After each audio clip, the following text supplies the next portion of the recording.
Hello, সবাইকে জানাই শুভ নববর্ষের অনেক অনেক শুভেচ্ছা ও ভালোবাসা। তো বাঙালি নববর্ষ মানে কিন্তু একটা বিশেষ দিন বাঙালিদের কাছে। তো আমি আর আমার মা সেই উপলক্ষে চলে গেছিলাম হালখাতা করতে। আর দেখো এখানে এই যে এই বুনুটা কখন থেকে দাঁড়িয়ে আছে ওদের দোকানে, কখন আর বাড়ি আসতে না আসতেই ও হাতে প্লেট নিয়ে দাঁড়িয়ে আছে প্রসাদ দিবে।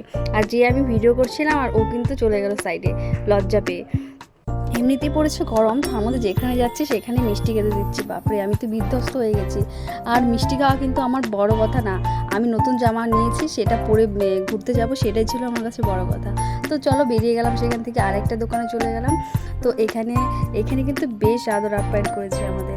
দেখো তোমরা, আমরা গিয়ে বসলাম, তো এতটা ভিড় হয়েছিল ওখানে, অনেকটাই ভিড় হয়েছিল। তারপরে গিয়ে বসতে না বসতে আমাদেরকে দিয়ে দিল একটা হাতে আইসক্রিম।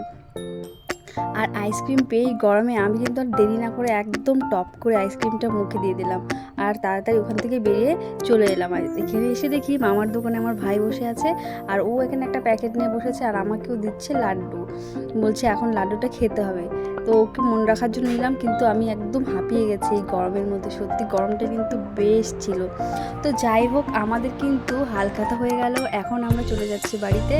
তো সন্ধ্যেটা কিন্তু বেশ ভালো কেটেছে। আর নতুন ক্যালেন্ডার পেয়ে আমি কিন্তু বাড়িতে সোজা গিয়ে কি দেখেছি বলো তো, দুর্গাপূজা, আমাদের সবচেয়ে থেকে বড় হচ্ছে দুর্গাপূজা কবে সেটাই আমি খুঁজছিলাম। তো আমার মতন কে কে করো যে ক্যালেন্ডার পেয়ে আগে দুর্গাপূজা কবে সেটা দেখো, অবশ্যই জানিও। তো আজকের ভিডিওটা এই পর্যন্ত, সবাই ভালো থেকো।